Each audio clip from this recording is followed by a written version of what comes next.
పశ్చిమాసియా సంక్షోభం కారణంగా ఏడాది పాటు బంగారం కొనుగోళ్లు ఆపాలని దేశ ప్రధాని ప్రజలకు పిలుపునిచ్చిన విషయం మనందరికీ తెలిసిందే కదా. దీంతో చాలా మంది గోల్డ్ కొనుగోలు తగ్గించారు. తాజాగా బంగారంపై కొత్త స్కీమ్ ప్రకటించేందుకు కేంద్రం రంగం సిద్ధం చేసినట్టుగా తెలుస్తోంది.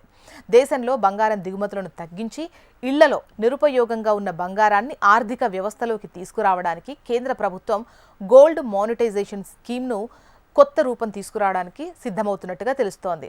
ఈ స్కీమ్ను వచ్చే 2 వారాల్లో అధికారిక ప్రకటన వెలువడే ఛాన్స్ ఉంది. ఈ స్కీమ్కు సంబంధించి ఈ కొత్త విధానం ద్వారా దేశవ్యాప్తంగా 1000 టన్నులకు పైగా బంగారాన్ని సమీకరించాలని కేంద్రం లక్ష్యంగా పెట్టుకుంది. ఈ కొత్త విధానంలో దేశవ్యాప్తంగా ఉన్న బంగారు ఆభరణాల వ్యాపారులను కూడా కలెక్షన్ పార్ట్నర్స్గా చేర్చే ఛాన్స్ ఉంది. దీంతో ప్రజలు తమ దగ్గర ఉన్న బంగారాన్ని నేరుగా జ్యువెలర్స్ ద్వారా ఈ పథకంలో జమ చేసే ఛాన్స్ ఉంటుంది. ఇప్పటి వరకు ఈ అవకాశం కేవలం బ్యాంకులకు మాత్రమే ఉండేది. ఈ మార్పుతో ఇళ్లలో ఉన్న బంగారాన్ని మరింత సులభంగా సమీకరించవచ్చని all India jewellers and goldsmith federation భావిస్తోంది. ఇక నిపుణుల అంచనా ప్రకారం భారతీయ కుటుంబాల దగ్గర ఉన్న బంగారంలో కేవలం 5% ఈ పథకం ద్వారా సమీకరించిన 80 నుంచి 90 బిలియన్ డాలర్ల వరకు దేశీయ లిక్విడిటీ అందుబాటులోకి రావచ్చు. ఇది బంగారం దిగుమతులపై ఆధారపడ్డాన్ని గణనీయంగా తగ్గించడంలో సహాయపడుతుందని చెబుతున్నారు.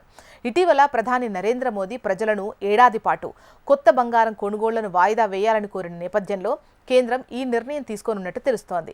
మరి పాత స్కీమ్ ఎందుకు విఫలమైంది అంటే 2015లో ప్రవేశపెట్టిన గోల్డ్ మానిటైజేషన్ స్కీమ్ ప్రధాన ఉద్దేశం బంగారం దిగుమతులను తగ్గించడం, కరెంట్ అకౌంట్ లోటును నియంత్రించడం. ఈ పథకం కింద ప్రజలు తమ బంగారాన్ని బ్యాంకుల్లో జమ చేసి 2.25 నుంచి 2.5% వరకు వడ్డీ పొందే ఛాన్స్ ఉండేది. అయితే 10 ఏళ్లలో మార్చి 2025 నాటికి కేవలం 38 టన్నుల బంగారం మాత్రమే ఈ పథకం ద్వారా సమీకరించారు.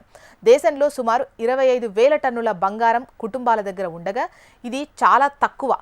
కుటుంబ వారసత్వంగా వచ్చిన బంగారు ఆభరణాలను కరిగించి జమ చేయడానికి ప్రజలు ఆసక్తి చూపలేదు. పాత బంగారంపై పన్ను విచారణలు, డాక్యుమెంటేషన్ భయాలు ఉన్నాయి. బ్యాంకులకు ఈ పథకం ద్వారా పెద్దగా వ్యాపార ప్రయోజనం లేకపోవడంతో ప్రచారము చేయలేదు. బంగారం ధరలు పెరిగినప్పుడు ప్రభుత్వం వడ్డీతో పాటు ధరల పెరుగుదల భారం కూడా భరించాల్సి రావడంతో భారీ ఆర్థిక భారం వచ్చింది.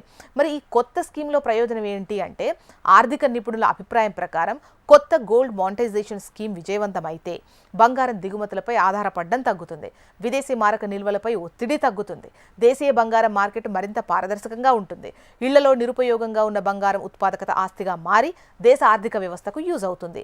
రూపాయి విలువ బలపడే ఛాన్సెస్ ఉంటాయి.